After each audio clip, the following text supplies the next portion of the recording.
آپ اس کو air condition روم میں سلا رہے ہو, آپ اس کو پیزے برگر کھلا رہے ہو. شادی آپ ایسی لڑکی سے کرو گے جو اس کو مسور کی دال بھی نہیں کھلا, ایسے لڑکے سے کرو گے جو مسور کی دال بھی نہیں کھلا سکتا. تو یہ قربانی آپ کیسے اپنی بچیوں سے دلوا سکتے ہو؟ تو کچھ باتیں گراؤنڈ ریئلٹی سے میچ نہیں کرتی, وہ کہنے کی حد تک ہوتی ہیں, لیکن لڑکی کو اس کا کفو چاہیے, ہم پلہ چاہیے, جوڑ کا رشتہ چاہیے. ہمارے ایک جاننے والے بہت مالدار تھے, جب ان کی ڈیتھ ہوئی ہے نا تو ان کی وائف کے لیے دوسری شادی کے لیے پیغام آیا. اب جس نے پیغام بھیجا, میں نے ان سے کہا کہ میں نے کہا یہ جو خاتون تھی نا, ان کے شوہر آج کی حساب سے, وہ تو اس زمانے میں تو وہ بنتی تھی 1 لاکھ روپے پاکٹ منی, آج کے حساب سے وہ 1 لاکھ کا بس کم 10 لاکھ روپے ہوں گے, بہت پرانی بات ہے. میں نے کہا ان کی صرف پاکٹ منی 10 لاکھ روپے تھی, تو افورڈ کر لے گا؟ اس نے کہا نہیں بھائی 10 لاکھ تو میں نے خواب میں بھی, وہ لڑکی نے انکار کر دیا تھا ان کے رشتے کا نا. تو کہنے لگے مفتی صاحب تو آپ کہتے ہو دوسری شادی, میں تو کر رہا ہوں. اب لڑکیوں کے نخرے اتنے ہو گئے ہیں, ان کے الفاظ تھے لڑکیوں کے نخرے. میں نے کہا کیوں نہیں نخرے کرے گی بھائی, پہلا میاں اتنا مالدار آدمی تھا, وہ 10 لاکھ تو صرف پاکٹ منی دیتا تھا, یعنی آج کے حساب سے, اس وقت تو 1 لاکھ روپے دے رہے تھے. تو کوئی تو اسٹینڈرڈ ہوگا نا, وہ کیسے ایڈجسٹ ہوگی؟ تو اس کا حل یہ نہیں کہ کوئی بھی بھیج دے پیغام, اس کا حل یہ ہے کہ اسی کے ریلیٹیو, اسی برادری کے جو تاجر ہیں, اس کے کزن ہو گئے, اس کا سگا بھائی ہو گیا, یا اسی کے جو اسٹینڈرڈ کے لوگ ہیں اسی علاقے کے, وہ فوراً نکاح کا پیغام بھیجے. پھر کیوں نہیں کرے گی وہ شادی؟ تو بیوہ اب تک بیٹھی ہوئی ہے, وہ کئی سال ہو گئے. تو اسٹینڈرڈ کا عورت چاہتی ہے کہاں شادی ہو اس کی, منہ سے بول لیں اسٹینڈرڈ کا ہونا. تو یہ سب لوگ جب کریں گے تو ہر ایک کو اس کے اسٹینڈرڈ کا ملے گا. یہ نہیں ہوتا کہ کوئی بھی آئے اور ایک واقعہ سناؤ, آپ کو بہت مزہ آئے گا. یہ نام سے جانے دے, کوئی حرج نہیں ہے. ایک بندہ آیا میرے پاس, جب میں رابی پیرزادہ سے نہیں ملا تھا لاہور میں, رابی پیرزادہ نام ہے نا, رابعہ پیرزادہ, وہ جو ایکٹر تھی پہلے, پھر توبہ کر لی انہوں نے, دیندار بن گئی. لاہور میں میری ملاقات ہوئی, میں جب آیا تو عثمان نے مجھے بتایا کہ ایک بندہ ملنا چاہ رہا ہے آپ سے. اچھا, بندے کے میرا شکل کا مذاق اڑانا مقصد نہیں ہے اس کا, لیکن بات ہی ایسی ہو گئی, بندہ بلیک اتنا کہ شاید اندھیرے میں نظر نہ آئے. وہ بات اس نے ایسی کی نا, اب دیکھو باریک, نہ ایجوکیشن, کچھ بھی نہیں. اچھا اب کیا ہوا ہے کہ بھائی ہم سے تو اچھا ہی ہوگا, ہماری یعنی وہ اعمال کے لحاظ سے ہم سے اچھا ہی ہوگا, میرا مذاق اڑانا مقصد نہیں ہوگا. وہ ملنا چاہ رہا ہے, میں ایک دفعہ مل لیا, پھر دوبارہ پر عثمان نے بتایا کہ میں نے کہا اس سے پوچھو اس کو کام کیا ہے, کیوں بار بار مل رہے. کہتے ہیں وہ یہ کہہ رہے کہ میں رابی پیرزادہ کے لیے مجھے میرا نکاح کا پیغام آپ کے ذریعے بھجوانا چاہتا, میری وہاں شادی کرا. میں نے کہا بھائی اس کو بولو, مجھے نہیں پتا وہ میرڈ ہے ان میرڈ ہے, ہو سکتا ہے میرڈ ہو, مجھے تو اس کی تحقیق نہیں ہے. دوسری بات یہ کہ میرا اتنا ظرف نہیں ہے کہ میں آپ کا پیغام, میں نے کہا کوئی ڈیزائننگ آپس میں میچ نہیں. میں نے کہا آپ کو کھول کے دوبارہ جوڑنا پڑے گا, ریپیئرنگ سے آپ اس کے قابل نہیں بنو گے. ریپیئرنگ سے نہیں, ریپیئرنگ بھی ہوگی نا, بیوٹی پارلر میں کتنی بھی ریپیئرنگ, تیزاب سے نہا لو آپ. تو میں نے کہا بھائی آپ کو نا اس کو ان کو بتاؤ, کھول کے دوبارہ جوڑنا پڑے گا آپ. اور جو عام مشینیں ہوتی ہیں کھل کے جوڑ جاتی ہیں, انسان ایک دفعہ کھل گیا نا جوڑتا نہیں. ریپیئرنگ والا میں نے کہا حساب کتاب نہیں ہے, تیزاب سے نہا لو شاید کچھ. تو میں نے کہا یار کچھ جوڑ کی بات کر رہے یار, کچھ بیچارہ تھا بھی غریب. مقصد مذاق اڑانا نہیں ہے کسی کا. اور آپ کو کیا پتا میں کس کی بات کر رہا ہوں, غیبت بھی نہیں ہے, کسی کو کیا پتا, قصہ بھی اس وقت کا ہے جب میں وہاں ملاقات کر کے آیا تھا. تو اب وہ کہے کہ یار دیکھو رابی پیرزادہ میں اتنا تکبر ہے, میں بھی تو مسلمان ہوں, میں نے پیغام بھیجا, تو یہ بات صحیح ہوگی؟ بھائی اسلام نے کہا ہے کہ جہاں بھی نکاح ہو لڑکا لڑکی کے جوڑ کا ہونا چاہیے, تبھی زندگی اچھی اور کامیاب گزرتی ہے, ورنہ گزرتی نہیں ہے. تو اب یہ جو میں نے بتایا نا, طلاق یافتہ خاتون نے گاڑی روک کے شکریہ ادا کیا. وجہ کیا کہ ان کو ان کے اسٹینڈرڈ کا رشتہ مل گیا, تبھی شکریہ ادا کیا, خوش زندگی گزر رہی ہے. ورنہ وہ کہتی مجھے پھنسوا دیا دوسری کے چکر میں, یہ کہتی نا. تو ایسی بہت ساری خواتین ہیں. ایک دفعہ ایک مین یعنی بیچ روڈ پہ خاتون نے گاڑی روک کے شکریہ ادا کیا. ایک خاتون نے کہا میں اپنے شوہر کی تیسری بیوی ہوں, میرے بچے بھی میرے شوہر نے رکھ لیے اور مجھے زندگی مل گئی. یہ اتنا, اس طرح کی سینکڑوں خواتین ہیں جو اب نکاح سے مایوس ہو چکی ہے. ہماری سوسائٹی میں ان کو ٹھکانے لگانے کا, ان کو عزت کی زندگی دینے کا کوئی حل نہیں ہے. تو ہم اس لیے پاگل ہوئے ہم چیخ رہے اس پہ. ہمیں ضرورت نہیں ہے, مجھے کیا ضرورت ہے, میری تو 4 ہو گئی ہیں. پہلے تو لوگ کہتے شاید اپنی کے چکر میں ہیں, تو ہمیں کیا ضرورت ہے یار, ہم تو دکھڑا رو رہے ہیں. ہم مردوں کو عیاشی پہ نہیں ڈال رہے ہیں, ہم چاہ رہے ہیں کہ عورت کو عزت کے ساتھ گھر میں ٹھکانہ ملے. ہاں تو یہ میرا پہلے بھی فلسفہ تھا, تو میں لوگوں کو بتاتا تھا, لوگوں کو مانتے ہی نہیں تھے, بس یہی کہ عیاشی عیاشی. پھر میں نے کہا ان لوگوں کو سمجھانے سے بات, میں نے کہا ہاں عیاشی کر رہا ہوں, پھر لوگ آتے تھے نا کیوں کر رہے ہو شادی مجھ سے, میں نے کہا بھائی عیاشی کا دل چاہ رہا ہے میرا. کہہ رہے کیا مطلب آپ مولوی ہو عیاشی کر رہے ہو؟ میں نے کہا اپنے خرچے پہ کر رہا ہوں نا, بھیک مانگ آپ کے خرچے پہ کر رہا ہوں, میں کر رہا ہوں, میرے دل چاہ رہا ہے عیاشی کرنے کا. تو حرام عیاشی تھوڑی حلال ہے, تو آپ کا کیا مسئلہ ہے؟ تو جب یہ کہتے تھے نا پھر چپ ہو جاتے تھے. پھر کیا ہو جاتے تھے, پھر میں لوگوں کو میں کہتا یار میں اگر نہاری کھاتا ہوں اپنے خرچے پہ آپ کو اس پہ اعتراض نہیں ہے, میں اگر برگر کھا رہا ہوں آپ کو اس کے, تو میں ایک اور شادی کر رہا ہوں تو آپ کو اس پہ کیوں اعتراض ہے؟ تو ایسے فضول باتیں ہیں. تو اس لیے لوگوں کو زیادہ ڈیٹیل میں جانے کی ضرورت نہیں ہے. آپ کر رہے ہو نا, لوگ اعتراض کر رہے ہیں ٹھرکی ہے عیاشی ہے, کہ بھائی ہے یار, کہ ہم تو ہے بھائی, ہمیں تو شوق ہے عیاشی کرنے کا.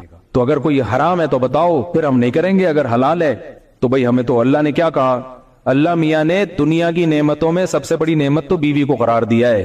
اور قرآن نے کیا کہا ہے, زُيِّنَ لِلنَّاسِ حُبُّ الشَّهَوَاتِ مِنَ النِّسَاءِ, اللہ نے مردوں کی نظر میں جو دنیا میں سب سے اٹریکٹیو چیز بنائی ہے نا, وہ برگر نہیں بنایا, وہ پیزا نہیں بنایا, وہ لڈو نہیں بنایا, وہ جلیبی نہیں ہے, وہ گاڑیاں نہیں ہیں, وہ بنگلے نہیں ہیں. اللہ نے مرد کے لیے, یہ حضرت بھی بوڑھے ہیں لیکن خوش ہو رہے ہیں بہت زیادہ. لگ رہا ہے جوان ہے ماشاءاللہ, حضرت بے ادبی معاف. تو اللہ میاں نے جو سب سے زیادہ اٹریکٹیو چیز قرآن کے مطابق مرد کے لیے بنایا ہے, وہ کس کو بنایا ہے؟ عورت کو بنایا ہے. ہاں اس کو ذلیل مت کرو کہ ٹیشو پیپر کی طرح استعمال کرو, اس کی ذمہ داری لو, اس کو عزت کے ساتھ بیوی بنا کے گھر لے کر آؤ, اس کے بچوں کی کفالت کرو, اس کے باپ کو اپنا باپ بناؤ, اس کی ماں کو اپنی ماں بناؤ. فادر ان لا, مدر ان لا, برادر ان لا اور سسٹر ان لا, یہ سارے ان لاز آ جاتے ہیں نا جہیز میں.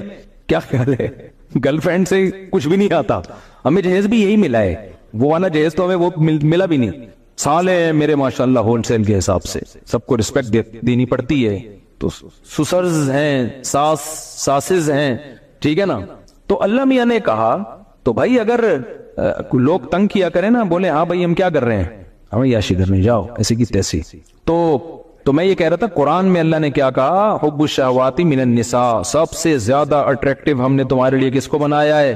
عورت کو بنایا ہے. تو وہ ناجائز بھی ہے, وہ جائز بھی ہے. ناجائز عذاب ہے اور جائز کیا ہے؟ برکت ہے, رحمت ہے. ابراہیم علیہ السلام اللہ کے خلیل, انہوں نے نکاح کیا. ابھی میں نے بیان میں حضرت موسیٰ کا تذکرہ کیا نا, اللہ کو کتنے محبوب تھے موسیٰ کلیم اللہ. میں نے بتایا نا بیان میں, بار بار اللہ پروناؤن کی جگہ موسیٰ کا نام لے رہے ہیں, لمبی لمبی باتیں کر رہے ہیں. موسیٰ علیہ السلام کو جب مدین گئے تو وہ جو لڑکی آئی اس کے والد نے ایک دفعہ آفر کی کہ میں ان 2 بیٹیوں میں سے ایک کا آپ سے نکاح کرنا چاہتا ہوں, 10 سال بکریاں چرانی پڑیں گی. حضرت موسیٰ نے کہا کہ ابے بھائی 10 سال بکریاں چراؤ پھر ایک عدد بیوی, میں دنیا سے مجھے بالکل بھی لگاؤ نہیں مجھے نہیں کرنی یا عیاشی, میں ایسے ہی زندگی گزاروں گا, اللہ اللہ کروں گا. نہ موسیٰ علیہ السلام نے فوراً کیا, ذالک بینی و بینک, ہاتھ بڑھائے, میرا آپ کے ساتھ ایگریمنٹ کیا ہے, مجھے بیوی چاہیے, 10 سال بکریاں چرانے پر کیا ہوں میں راضی. فوراً قبول کر لیا. اس لیے علامہ ابن کثیر نے لکھا کہ اتنی بڑی فضیلت ہے نا نکاح کہ کلیم اللہ نے 10 سال مہر میں بکریاں چرائی ہیں, اتنی بڑی فضیلت ہے. اور اس کے بعد بھی موسیٰ علیہ السلام نے نکاح کی ہیں. بائبل میں ہے کہ 4 بیویاں موسیٰ علیہ السلام کی تھیں, تو کلیم اللہ کتنی شادیاں کر رہے ہیں؟ 4 شادیاں کر رہے ہیں. تو مجھے اور آپ کو کیا تکلف کی پھر ضرورت ہے بھائی, ہم کون ان سے زیادہ نیک ہیں کیا؟ اور سب سے بڑی ہو تو ہمارے پیغمبر کو تو دنیا سے رغبت ہی نہیں تھی. 24 گھنٹے میں ایک دفعہ بمشکل کھانا کھاتے تھے آپ کا گھر دیکھو کیسا تھا, جس بستر پہ سوتے تھے کوئی گدا نہیں تھا. حضرت عمر ایک دفعہ آپ کے گھر گئے تو کھجور کی چٹائی کے نشانات جسم پہ پڑے ہوئے ہیں. حضرت عمر کہتے ہیں میری آنکھوں سے آنسو نکل گئے, دیکھا ایک پیالہ پڑا ہوا ہے, اسی میں پینا بھی ہے اسی میں کھانا بھی ہے, کوئی برتنوں کا ڈنر سیٹ گھر میں موجود نہیں تھا. 40 دن گھر میں چولہا جلنے کی نوبت ہی نہیں آتی. کیوں؟ اس لیے کوئی ایسی چیز ہی نہیں تھی جس کو پکائیں.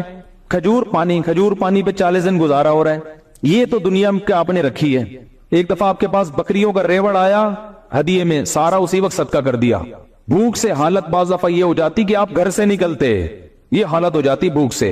بیویاں کتنی رکھی ہوئی ہیں ایٹ اے ٹائم 9. تو اس سے پتہ چلتا ہے بھائی اتنے دلائل کے بعد بھی کوئی بولے کہ نہیں تو پھر ڈھیٹ آدمی ہے, اس کا کوئی علاج. اس سے پتہ چلتا ہے بھائی اس میں اللہ نے کوئی برکت رکھی ہے. زیادہ نکاحوں میں, زیادہ اولاد میں یہ برکت ہے, خوشیاں ہیں اس میں. تو نبی نے فرمایا حبب الی النساء والطیب, اللہ نے دنیا کی 2 چیزیں میری نظر میں محبوب بنائی ہیں, ایک نکاح اور ایک خوشبو. خوشبو بہت استعمال کرتے تھے نبی صلی اللہ علیہ وسلم, بہت زیادہ خوشبو. تو صحابہ کہتے ہیں ہمیں نبی کے گھر سے نکلنے کی خبر خوشبو کے جھونکے سے ہوتی تھی. جیسے ہی خوشبو کے جھونکے آنا شروع ہوتے ہمیں پتہ چلتا کہ نبی صلی اللہ علیہ وسلم اپنے گھر سے نکلے ہیں، کیونکہ نفیس لوگوں کا کام ہے نا، نفیس خوشبو کا استعمال، جو صفائی ستھرائی، ہمارے نبی کو صفائی سے بہت زیادہ لگاؤ تھا، تبھی تو آپ دیکھو دن میں 20 دفعہ اپنے دانت صاف کرتے ہیں آپ، 20 دفعہ، صبح اٹھنے سے پہلے، رات کو سونے سے پہلے، ہر نماز کے وقت، صفائی مزاج میں بہت۔ کچا پیاز نہیں کھاتے کہ اس میں اسمیل آتی ہے، بدبو سے بے انتہا نفرت۔ تو ہمارے نبی کا مزاج تھا بادشاہوں سے بھی اوپر کا، بہت زیادہ صفائی، بہت زیادہ صفائی۔ آپ نے حکم دیا غسل کرنے کا، اور فرمایا کہ یہ گھٹنے جو ہے نا، گھٹنوں میں جو میل ہوتا ہے اس کو دھونے کا الگ سے حکم دیا۔ عرب میں تھوڑی یہ صفائی تھی بھائی، اور ایک یتیم پیغمبر ان کو بتا رہے ہیں کہ اس کو الگ سے صاف کیا کرو، تو جو جہاں میل زیادہ جم جاتا ہے، تو اتنی زیادہ صفائی، اور پھر اسی میں خوشبو۔ تو اور گھر کی حالت کیا ہے؟ نہ کھانے کو روٹی ہے، نہ کوئی ڈنر سیٹ ہے، نہ برتن ہے، بالکل ایسے ہی مسافروں والی زندگی۔ لیکن نکاح میں آپ نے کمی نہیں کی، نکاح میں کمی نہیں کی۔ پتہ ہے آپ کو نبی صلی اللہ علیہ وسلم نے جب اپنی ازواج کو غربت کی وجہ سے اختیار دیا نا، غربت کی وجہ سے اللہ نے آپ کو اختیار دیا نبی نے کہ بھئی میں تو اسی غربت میں رہوں گا، آپ رہو تو ٹھیک ہے، نہیں تو مجھ سے علیحدگی لے لو۔ تو نبی کی ازواج نے آپ صلی اللہ علیہ وسلم کو ترجیح دی کہ ہم اسی غربت میں آپ کے ساتھ گزارا کرنے کے لیے تیار ہیں، ہمیں طلاق نہیں چاہیے۔ تو اللہ نے اس کا صلہ یہ دیا کہ نبی پہ پابندی لگا دی مزید نکاح کرنے پر، کہ جو آپ کی 9 بیویاں ہیں، انہوں نے اتنی قربانی دی، اسی غربت میں قربانی دی ہے، اور اب آپ کے ساتھ رہنے پر یہ آمادہ ہیں۔ گھر میں کھانے کو روٹی نہیں ہے، لیکن انہوں نے کہا کہ ہمیں نبی کا ساتھ چاہیے، تو اللہ نے پابندی لگائی، لا یحل لک النساء من بعد، اے نبی اب آپ کے لیے مزید نکاح کی اجازت نہیں ہے، اب ان پہ سوگن نہیں آ سکتی۔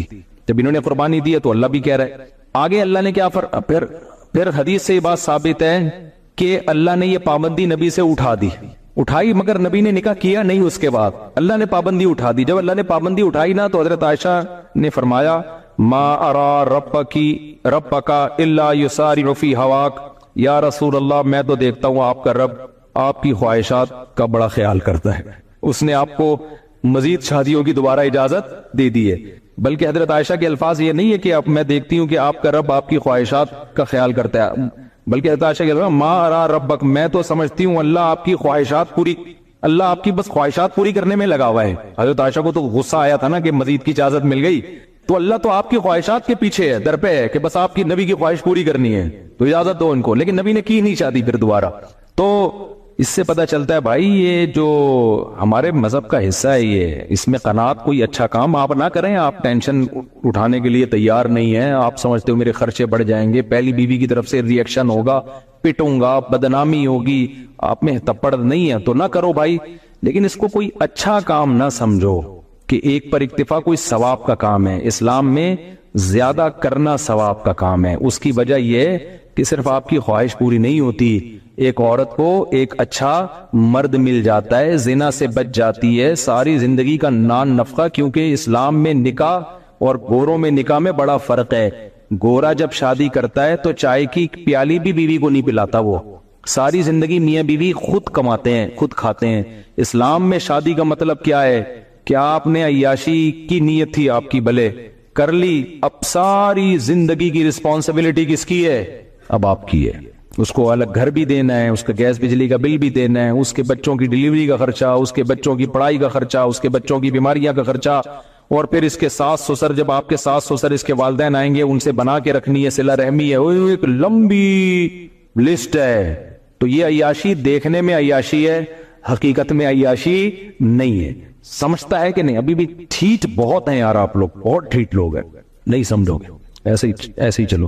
ہم دو ساتھی ڈیرہ اسماعیل خان سے ملاقات کے لیے آج نہیں مل سکتا، مجھے بہت ضروری کام سے اسپیڈ کے ساتھ جانا ہے۔ علماء میں کہتے ہیں کہ اچھے کام کرو، ان اچھے کاموں کی لسٹ بتا دیں جو ضروری ہیں۔ آج لسٹیں بہت آ رہی ہیں یار بھائی۔ اچھے کام میں کہ نماز پڑھو، فرض نماز پابندی سے، رمضان کے روزے ہیں، زکوٰۃ ہے، زندگی میں ایک بار حج ہے، یہ تو 4 ارکان ہیں اسلام کے۔ اس کے علاوہ اچھے کاموں میں کیا ہے؟ صدقہ خیرات کرتے رہا کرو۔ ہر آدمی کو چاہیے اپنی انکم میں سے چند فیصد وہ بس نکالے، فرض کر لے کہ یہ میں نے اتنے فیصد میں نے ہر مہینے صدقہ کرنا ہے، لازم کر لے، اپنے منت نہ مانے، ویسے ہی نیت کر کے لازم کر لے۔ اور اچھے کاموں میں کیا ہے بھائی؟ داڑھی مت کٹاؤ یار، اللہ تعالیٰ نے حکم دیا ہے، تمام پیغمبروں کو داڑھی بڑھانے کا، ہمیں بھی حکم دیا ہے۔ اور اچھے کاموں میں کیا ہے؟ حقوق العباد ہے، اللہ کے حقوق میں یہ بھی ہے، بد نظری مت کرو، زنا مت کرو. اللہ نے اس کے لیے الٹرنیٹ ہمیں کیا راستہ دیا ہے بھائی؟ نکاح کا راستہ دیا ہے. وہ کرتے نہیں ہو، ادھر جا کے پتہ نہیں کیا کیا کر رہے ہو. جو کرنے کا کام ہے وہی لوط علیہ السلام نے اپنی قوم کو سمجھایا کہ اللہ نے عورتوں کو پیدا کیا، ان سے نکاح کرو، تم لڑکوں کی طرف کیوں جاتے ہو؟ قوم نے کیا کہا؟ ہمیں عورتوں میں دلچسپی نہیں ہے. گناہ کر کر کے نا ان کی خوب فیلنگ کیا ہو گئی تھی؟ چینج. جیسے کہتے ہیں نا جو آج کل جو ہومو سیکسولیٹی کو فروغ دے رہے، کہنا ہے بچے کی فیلنگ ہی نہیں ہے، تو بچے کی فیلنگ ہے اب نہیں ہے، تو کسی نے بگاڑ دی ہے اس کی فیلنگ. ساجد صاحب انڈیا سے پوچھتے ہیں اگر انسان کوئی گناہ کرتا ہے، گناہ کرتا نہیں ہے لیکن اس کے بارے میں سوچتا ہے، تو اس کا کیا سوچنا بھی گناہ ہے؟ نیز اگر کوئی گناہ کرنے کے بعد توبہ کر لی تو کیا اس کا گناہ باقی رہے گا؟ بھائی یہ مسئلہ تو حدیث میں رسول اللہ صلی اللہ علیہ وسلم نے بیان کیا ہے کہ جب کوئی انسان گناہ کا ارادہ کرتا ہے اور پھر وہ اس ارادے کو ترک کر دے، تو جب گناہ کا ارادہ کیا تھا تو اللہ گناہ لکھتے نہیں ہیں، لیکن اگر اس ارادے کو ختم کر دے تو الٹا نیکی لکھ لیتے ہیں. اور اگر کوئی نیکی کا ارادہ کرتا ہے تو نبی صلی اللہ علیہ وسلم نے فرمایا ارادہ کرنے سے ہی اللہ ایک نیکی لکھ لیتے ہیں، اور جب وہ نیکی کرے گا تو 10 نیکیاں لکھ لیں گے. تو گناہ کے بارے میں اللہ کا قانون یہ ہے کہ صرف ارادے سے نہیں لکھا جاتا، کرنے سے لکھا جاتا ہے. اور نیکی کے بارے میں کہ صرف ارادہ بھی ہوگا تو نیکی لکھ لی جاتی ہے. لیکن علماء کا اس پر اتفاق ہے قرآن و سنت ہی کی روشنی میں دوسرے دلائل سے کہ ایک ہوتا ہے ارادہ، ایک ہوتا ہے عزم.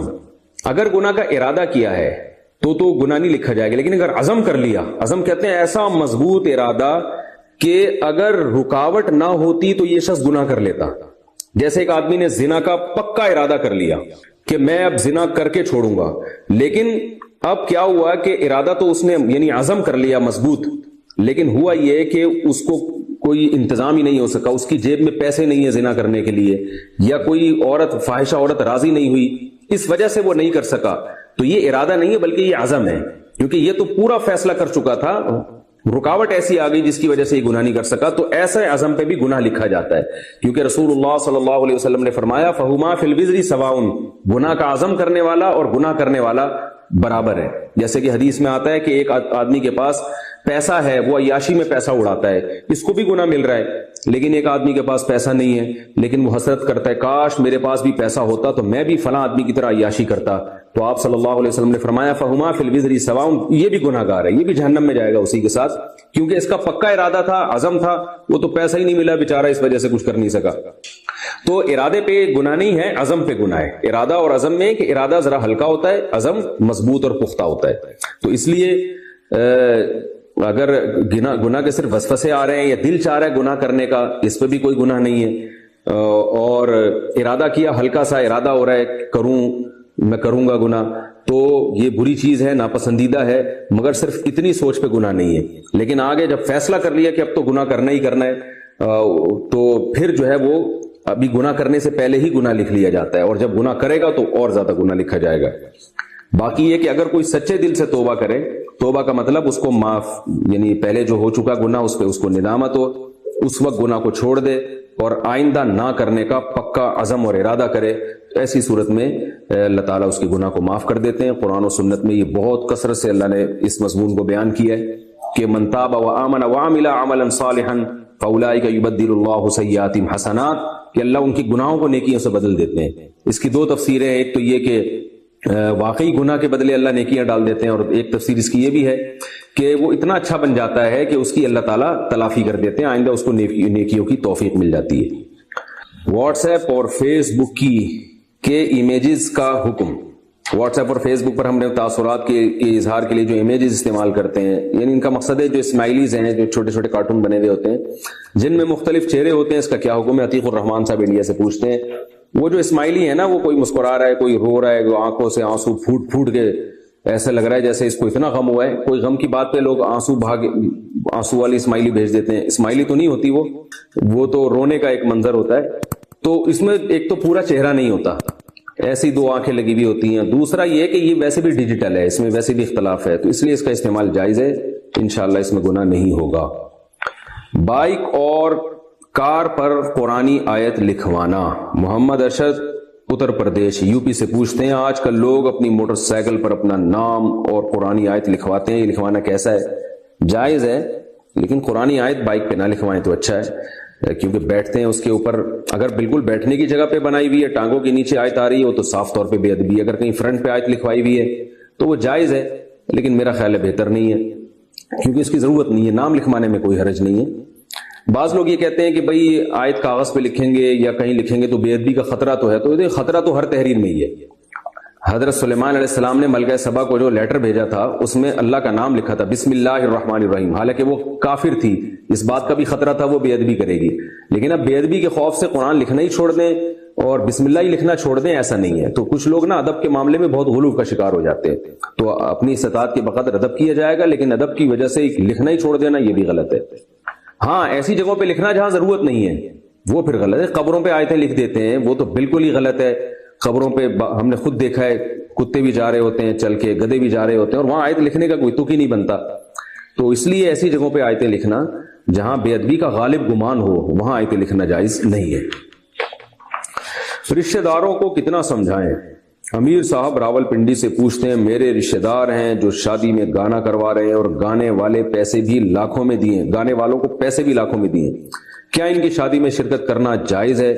نیز انہیں سمجھانے کے بارے میں کیا حکم ہے؟ اگر سمجھانے کے باوجود باز نہ آئے تو گناہ کس کو ہوگا؟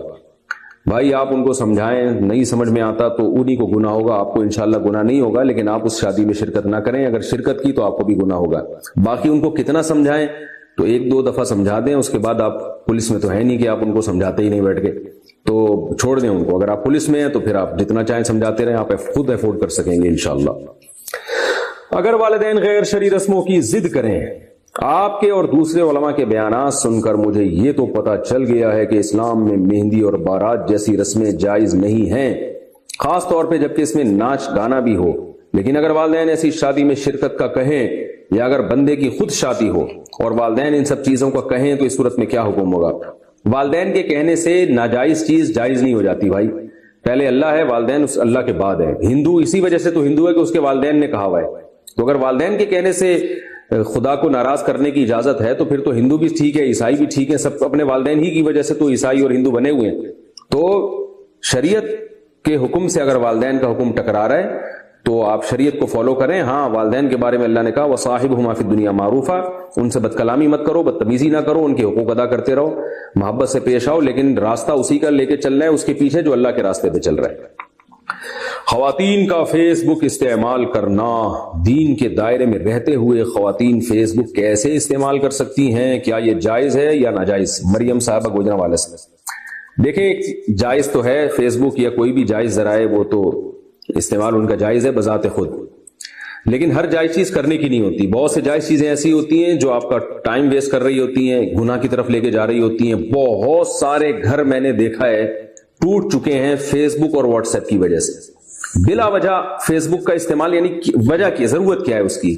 آج کل تو ویسے ہی لوگ اتنے مصروف ہیں، ان کے پاس تعلیم کا ٹائم نہیں ہے، دین سیکھنے کا ٹائم نہیں ہے، نماز کا ٹائم نہیں ہے، عبادت کا ٹائم نہیں ہے، اوپر سے بجائے ٹائم نکال کے کچھ وقت عبادت میں لگائیں وہ اپنا فیس بک پہ لگا دیتے ہیں۔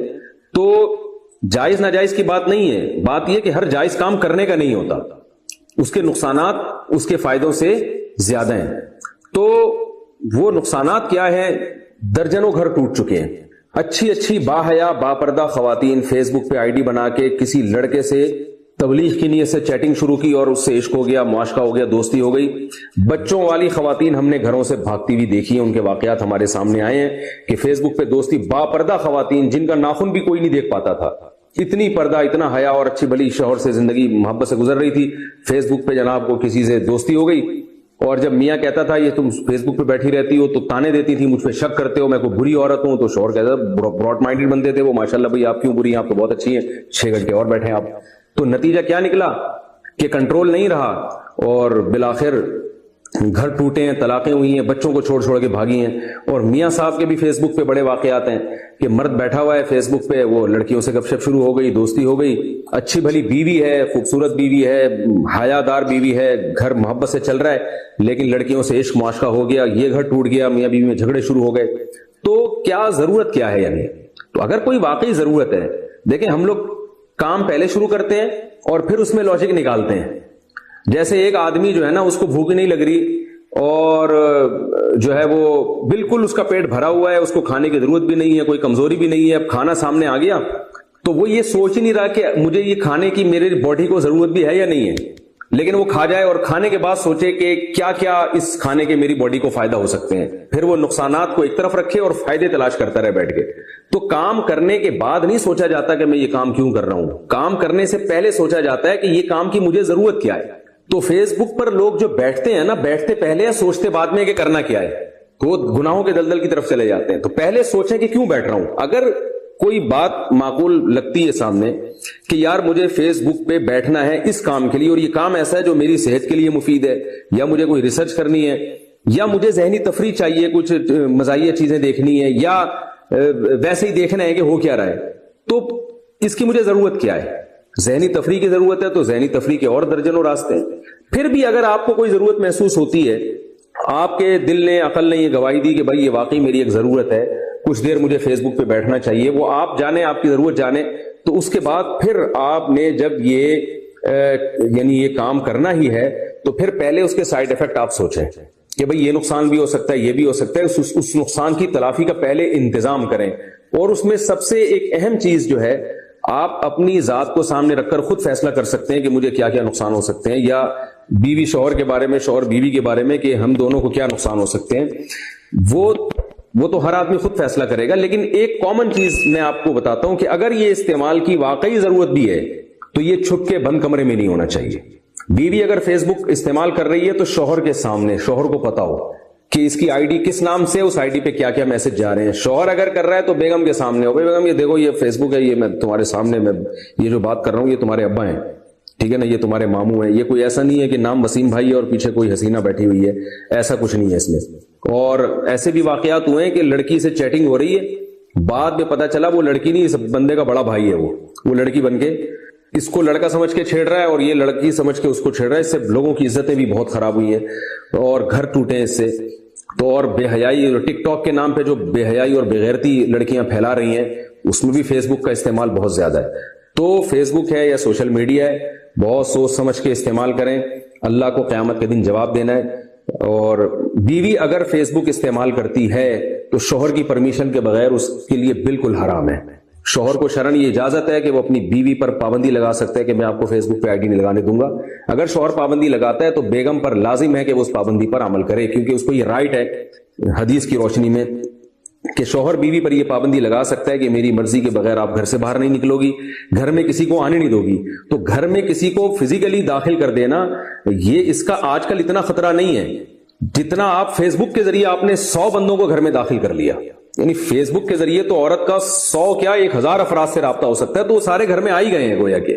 وہ جو ہے نا, وہ امریکہ میں بیٹھ کے بھی آپ کے گھر میں ہے, وہ چین میں بیٹھ کے بھی وہ بندہ آپ کے گھر میں موجود ہے. تو ایسے یعنی حالات میں آپ فیس بک اپنی بیگم کو کھول کے دے دیتے ہیں کہ وہ ٹھیک ہے جی میں اعتماد کرتا ہوں. میں نہیں کہہ رہا کہ آپ اپنی بیویوں پہ شک کریں, ان کو غلط نظر سے دیکھیں, لیکن اسلام نے ایک باؤنڈری کھینچی ہے, ہر چیز کی ایک حدود ہوتی ہیں. تو فیس بک استعمال کرنا ہو ضرورت سے تو پھر اس میں یہ ہے کہ آپ شوہر بیوی کو کہہ دیں کہ بھائی یہ ایسی خفیہ آئی ڈی نہیں بنے گی اور جو کچھ چیٹ ہوگی میرے سامنے ہوگی, ٹھیک ہے نا. آپ کو کوئی خاص بات کرنی ہے اپنے ابا سے آپ کریں, جو خفیہ باتیں کرنی اماں سے کریں, اپنی بہن سے کریں, اپنے بھائیوں سے کریں. وہ کالیں میں سنوں گا نہیں, میں ریکارڈ نہیں کروں گا, وہ ریکارڈ کرنا خامخواہ کا تجسس ہے. لیکن اگر ابا اماں بھائی چاچا ماموں کے علاوہ کسی سے بات ہو رہی ہے تو کیا بات ہو رہی ہے یہ مجھے میری پرمیشن کے بغیر نہیں ہو سکتی, مجھے پتا ہونا چاہیے. یہ اللہ اس کے رسول کا حکم ہے. اتنی نگرانی بھی اگر گھر میں نہیں ہوتی تو پھر جو ہے وہ گھر نہیں ہے. تو اس لیے تاکہ ان چیزوں کے فائدے ہم اٹھائیں اور سائیڈ ایفیکٹ سے ہماری حفاظت رہے. میں یہ نہیں کہہ رہا کہ بار بار چیٹ جا کے گھسیں اس میں چوہے کی طرح, دیکھیں کہ آج میری بیگم نے کس کو السلام علیکم کہا. ایک عمومی قانون بنا دیں. وہ بعض لوگ چوہے کی طرح ہر چیز چیک کر رہے ہوتے ہیں نا, جا کے گھستے ہوتے ہیں, یہ تو پھر بدگمانیاں ہیں. ایک عمومی بتا دیں کہ بھائی بیگم بند کمرے میں یا شوہر بھی بند کمرے میں فیس بک یوز نہیں کرے گا, کنڈی لگا کے انٹرنیٹ کا استعمال نہیں ہوگا. فیس بک کیا کنڈی لگا کے انٹرنیٹ کا استعمال ہی نہیں ہونا. جو ہوگا دروازہ کھلا ہے, بیگم صاحبہ فیس بک پہ بیٹھے ہیں, میاں فیس بک پہ بیٹھے, یوٹیوب کی کوئی ویڈیو دیکھ رہا ہے, کنڈی نہیں لگے گی. بس یہ کنڈی کو اگر آپ نے فوکس کر لیا تو انشاءاللہ اسی میں یہ 99% مسائل حل ہو جائیں گے. مسئلہ سارا رضائی میں گھس کے اور کنڈی لگا کے ہوتا ہے. رضائی میں گھس کے بیگم صاحبہ چیٹنگ کر رہی ہیں یا کنڈی لگا کے میاں صاحب یوٹیوب پہ بیٹھے ہوئے ہیں, تو مسئلہ سارا کیا ہے, یہ جو ہے نا کنڈی کا مسئلہ ہے. تو گھر سے کنڈی نکلوا دیں آپ. تو دیکھیں یہ پھر فیس بک کا استعمال میں انشاءاللہ اس کے پھر فائدے زیادہ ہوں گے, نقصان انشاءاللہ کم ہو جائیں گے. اچھا بھائی, کڈنی ڈونیٹ کرنے کا حکم کیا کڈنی یعنی گردے ڈونیٹ کرنا اسلام میں جائز ہے؟ اگر جائز ہے تو کن شرائط پر؟ اگر ناجائز ہے تو کیا سامنے والے کی جان اس سے بچ سکتی ہو تو بھی ناجائز ہوگا؟ بنت آدم کراچی سے پوچھتی ہیں۔ دیکھیں اس بارے میں جو بر صغیر کے علماء ہیں اکثر ان کی رائے یہی ہے کہ انسان کے جو پارٹس ہیں وہ اس کی امانت ہیں، وہ کسی کو ڈونیٹ نہیں کر سکتا۔ آپ کسی کی جان بچا سکتے ہیں، ڈوبنے والے کو باہر نکالیں، آگ میں جلنے والے کو باہر نکالیں، یا کوئی کسی کو علاج کی ضرورت ہے اس کو کا علاج کر دیں آپ، یہ جانوروں کے اعضاء بھی استعمال کر سکتے ہیں، لیکن اپنے باڈی کی جو کانٹ چھانٹ ہے اتنا زیادہ کسی کی جان بچانے کے لیے کہ اپنے جو ہے نا وہ اعضاء ڈونیٹ کر دینا، تو یہ چونکہ اللہ کی طرف سے ایک امانت ہے آپ کے جسم کے اعضاء، اور یہ آپ کسی کو ڈونیٹ نہیں کر سکتے۔ علماء کی ایک بہت بڑی جماعت کی یہی رائے ہے، اور یہی ہمارے بر صغیر اور پاکستان کے اکثر محقق علماء کی یہی رائے ہے کہ کسی کی جان بچانے کی کوشش تو بہت اچھی بات ہے، قرآن میں آتا ہے جس نے ایک انسان کی جان بچائی اس نے گویا ساری انسانیت کی جان بچا لی، لیکن جان بچانے کی کوشش کی بھی ایک لمٹ ہے، اس سے زیادہ آپ نہیں کر سکتے، اور اس میں یہ بھی ہے کہ اپنے پارٹس آپ اس کو نہیں دے سکتے، البتہ وہ پارٹس جو دوبارہ نکل آتے ہیں جیسے جگر، لیور جو اگر آپ ڈونیٹ کرتے ہیں تو لیور تو دوبارہ بھی نکل آتا ہے، تو لیور ڈونیٹ کر سکتے ہیں، خون دے سکتے ہیں کسی کو، یہ سب چیزیں تو ٹھیک ہے، لیکن جو ہے وہ کڈنی ڈونیٹ کر دینا یا آنکھیں ڈونیٹ کر دینا اس کی اکثر علماء کی رائے میں اجازت نہیں ہے۔ اور بعض علماء جو عرب علماء ہیں یا مجمع الفقہ الاسلامی ہے وہاں بھی بڑے بڑے محقق علماء ہیں، ان کی رائے یہ ہے کہ اگر آپ کی اپنی جان نہ جاتی ہو دوسرے کی جان بچانے میں، یعنی آپ کے گردے میں ڈاکٹر کہہ دے کہ اگر آپ ایک گردہ دوسرے کو دیں گے تو آپ کی زندگی پہ کوئی فرق نہیں پڑے گا، آپ ایک گردے کے سہارے بہت اچھی طرح سے جی سکتے ہیں، تو ایسی صورت میں گنجائش ہے کہ دوسرے کو گردہ ڈونیٹ کیا جا سکتا ہے۔ تو اختلافی مسئلہ ہے اور دونوں طرف بڑے بڑے محقق علماء ہیں، لیکن اتنی بات ہے کہ جو علماء جائز کہتے ہیں وہ یہ شرط بہرحال لگاتے ہیں کہ جو ڈونیٹ کرنے والا شخص ہے اس کی جان کو یا اس کے ایسا نہ ہو کہ اس کو پھر ڈائلسس پہ آ جائے وہ، یا اس کا اپنا ایک گردے پہ وہ جی نہ سکے، اگر ایسی صورت ہے تو پھر تو بالکل حرام ہے، پھر تو سب کا اتفاق ہے اس پہ۔ لیکن جو علماء جو جائز کہنے والے علماء ہیں وہ یہ کہتے ہیں کہ اگر دو گردوں میں سے ایک گردہ اگر آپ کسی کو دیتے ہیں، کڈنی کسی کو دیتے ہیں، اور جو ڈونیٹ کرنے والا ہے اس کے اپنی باڈی کو نقصان نہ ہوتا ہو اس سے، تو پھر وہ اس کی گنجائش دیتے ہیں۔ تو جب بڑے بڑے محقق علماء کا کسی مسئلے میں ایسا اختلاف ہو تو کسی بھی عالم کی جس پر اعتماد ہو اس کی رائے پر عمل کیا جا سکتا ہے۔ دیکھیں کوشش یہ کیا کریں کہ ایسے کام نہ کریں کہ کڈنی خراب ہو جائے، یہاں تک نوبت آئے کہ ایسی مشکوک چیزوں کی طرف ہم جائیں۔ کوشش یہ کریں کہ یہ گردے جو ہے نا، میں نے بڑے بڑے ڈاکٹروں سے سنا ہے جو کڈنی کے اسپیشلسٹ ہیں کہ یہ گردہ انسان کا اتنا ڈھیٹ ہے کہ یہ اتنے آرام سے خراب نہیں ہوتا۔ گردہ جب خراب ہوتا ہے جب گردے کے ساتھ بہت زیادہ کئی عرصے تک نافرمان یعنی ناانصافی ہوتی رہی اس کے ساتھ، تو آپ کسی کڈنی کے اسپیشلسٹ سے پہلے رابطہ کر لیں، پوچھ لیں کہ بھائی کڈنی کی حفاظت کے لیے کیا کیا کرنا پڑتا ہے۔ دو چار چیزیں ہیں جن میں احتیاط کریں گے تو گردے ہمیشہ چلتے رہیں گے، جن میں بہت بڑی دو چیزیں، ایک بلڈ پریشر اور ایک شوگر۔ تو بی پی کی بیماری پیدا ہونے سے پہلے ایسے کام کر لیں کہ بلڈ پریشر نہ ہو، شوگر کو ہونے ہی نہ دیں آپ۔ ایک تو موروثی شوگر ہوتی ہے، قدرت کی طرف سے ماں باپ سے چلی جاتی ہے، وہ تو چلیں ٹھیک ہے، آج کل تو شوگر ہو رہی ہے وہ تو اپنی حماقتوں کی وجہ سے بھی ہو رہی ہے۔ یہ دو تین چیزوں میں اگر احتیاط کر لی جائے گی، کولڈ ڈرنک سے احتیاط کر لی، اس طرح کی چیزوں سے، تو اللہ کا سے کی رحمت سے امید ہے ان چیزوں کی نوبت نہیں آئے گی۔ پھر بھی اللہ کی طرف سے ہو گیا تو پھر وہ اسی پر عمل کریں جو میں نے آپ کو بتایا۔ ناول لکھنا اور بیچنا کیسا ہے؟ ام کلثوم علی گڑھ سے پوچھتی ہیں، ہمیں ناول لکھنے کا بہت شوق ہے جو کلاسیکل ٹائپ ہوتے ہیں، کیا لکھنا جائز ہے؟ اور اس کو پبلش کرا کے جو آمدنی ہوتی ہے کیا وہ حلال ہے؟ بھائی اگر اس میں کوئی ایسا مضمون نہیں ہے جس میں لوگوں کو برائی کی طرف دعوت دی جا رہی ہو یا خواہشات نفسانیہ کو ابھارا جا رہا ہو، جیسے کوئی ایسے ناول ہوتے ہیں جو فحش لٹریچر پر مشتمل ہوتے ہیں، تو اگر ایسا نہیں ہے تو ایک مباح چیز ہے، جائز چیز ہے، لیکن آپ جو ہے نا اس میں کچھ خیر کا عنصر ڈالیں، ناول لکھیں ایسے ناول جس میں سبق ہو، اور دوسرا نیت لوگوں کو اردو سکھانے کی ہو۔ اردو ناول ہے، نیت یہ ہو کہ بھئی اردو ایک بہت بڑی زبان ہے، ہماری ملک کی بھی قومی زبان ہے، اور یہ تو علی گڑھ سے پوچھ رہے ہیں، انڈیا میں بھی بہت، یعنی اصل میں ہندو اور مسلمانوں دونوں کی یہ تو مشترکہ زبان ہے، تو اس کے سے فائدہ یہ ہوگا کہ اردو کے پروموٹ ہونے سے ہمارا کلچر باقی رہے گا۔ جو زبانیں ختم ہوتی ہیں نا تو اپنے کلچر کو بھی لے کے چلی جاتی ہیں وہ، تو ہمارا تاریخ سے رشتہ ختم ہو جائے گا ہمارا۔ پھر اس مسلمانوں کی بہت بڑی زبان ہے اردو۔ میری جناب ڈاکٹر ذاکر نائک صاحب سے جب ملاقات ہوئی تھی ابھی پچھلے مہینے، تو وہ تو بہت بڑے محقق ہیں, ان کی ریسرچ ہوتی ہے بہت زیادہ. انہوں نے فرمایا کہ اسلام کی دوسرے نمبر پر سب سے بڑی زبان اردو ہے. عربی سب سے پہلی زبان عربی ہے, اس کے بعد اسلام کی سب سے دوسری نمبر پہ بڑی زبان اردو ہے. یعنی اسلامک لٹریچر عربی کے بعد سب سے زیادہ اردو میں ہے. تو مجھے بڑی خوشی ہوئی ان کی زبان سے یہ الفاظ سن کے, کہ اردو کی تعریف سن کے, کیونکہ انسان کو ویسے ہی ایک مادری زبان سے محبت تو ہوتی ہے, تو اس کی جب تعریف سنتا ہے تو خوش ہو جاتا ہے, یہ نیچر ہے انسان کی. تو آپ اس نیت سے ناول لکھ لیں کہ اس سے میں اردو کو پروموٹ کروں گی, اور اردو کے ترقی سے فائدہ یہ ہوگا کہ ہمارا اپنے کلچر سے رشتہ مضبوط ہوگا, ہماری روایات سے رشتہ مضبوط ہوگا, اور مذہب سے رشتہ مضبوط ہوگا انشاءاللہ. تو جیسے میں نے بتایا کہ جو بچے بچپن میں اشتیاق احمد بڑے ناول نگال گزرے, بہت زبردست کہانیاں لکھا کرتے تھے, جاسوسی ناول.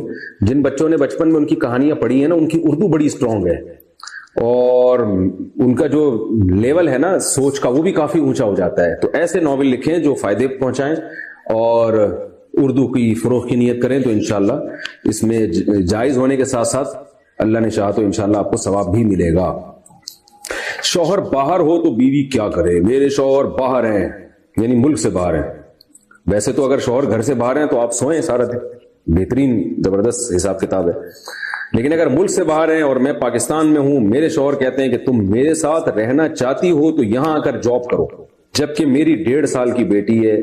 دوسری صورت وہ کہتے ہیں کہ پھر میرے سسرال والوں کے ساتھ جا کر رہو, جہاں میرے 4 جیٹھ اور 4 دیور, ہول سیل کے حساب سے ماشاءاللہ دیور اور جیٹھ ہیں, اور میں وہاں اپنے آپ کو کمفرٹیبل نہیں سمجھتی ہوں. اگر میں ان دونوں صورتوں میں سے کوئی بھی نہیں مانتی تو ان کا کہنا ہے کہ تعلقات ختم کر دیے جائیں, اور بیٹی کا انہیں کوئی بھی خیال نہیں ہے. صورت مجھے کیا کرنا چاہیے؟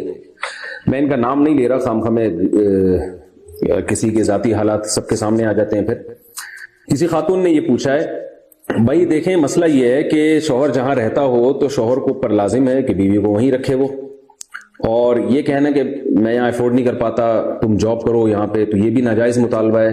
بیوی پر لازم نہیں ہے کہ شوہر کی اس بات کو مانے, بلکہ بہتر ہے کہ نہ مانے, افضل ہے کہ نہ مانے, کیونکہ اسلام میں عورت کا گھر سے باہر نکلنا یہ جاب کرنے کے لیے, یہ جب تک ضرورت نہ ہو اس کو پسند نہیں کیا گیا.